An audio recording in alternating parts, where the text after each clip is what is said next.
Hello बच्चों, चलिए प्रश्न को देखते हैं।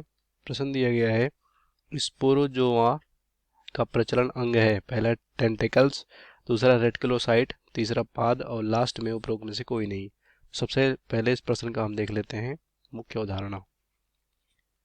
मुख्य अवधारणा, तो यहाँ पर इस प्रश्न का होगा जो मुख्य अवधारणा वो यहाँ पर स्पोरोजोआ, स्पोरोजोआ की विशेषता बोल सकते हैं। स्पोरोजोआ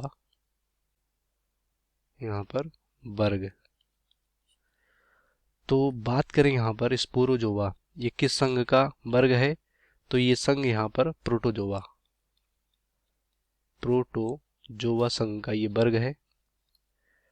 अब यहाँ पर बात करें स्पोरोजोआ, तो स्पोरोजोआ में जैसे कि एग्जाम्पल की बात करें, जैसे कि यहाँ पर प्लाज्मोडियम, जो प्लाज्मोडियम होते हैं, प्लाज्मोडियम, ये स्पोरोजोआ का यहाँ पर प्राणी है और इससे होने वाला रोग मलेरिया है,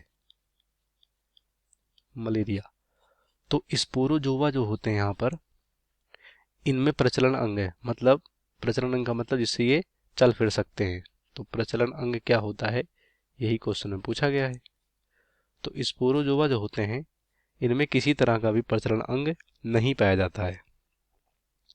मतलब जो भी ये प्लाज्मोडियम होते हैं, इनमें किसी तरह का लोकोमोटरी या प्रचलन अंग नहीं पाया जाता है। तो यहाँ पर हमारा जो राइट यहाँ पर आंसर होगा इस प्रश्न का, वो होगा यहाँ पर उपरोक्त में से कोई नहीं। मतलब स्पोरोजोआ का प्रचलन अंग यहाँ पर इनमें से कोई नहीं है। अब पहला देख लेते हैं क्यों नहीं है, क्योंकि पहला टेंटेकल्स बोला गया है। तो टेंटेकल्स जो होता है, ये यहाँ पर भोजन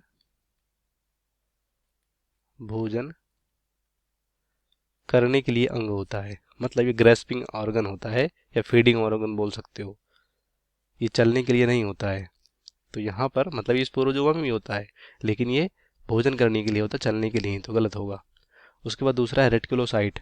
तो जो रेटिकुलोसाइट होता है यहाँ पर, ये अपरिपक्व आरबीसी बोल सकते हो, रेड ब्लड कर्व सेल्स, तो ये भी गलत होगा। और लास्ट में पाद, तो पाद जैसे कि कूटपाद हो गया, ये सब, तो ये सब किस में देखने को मिलता है?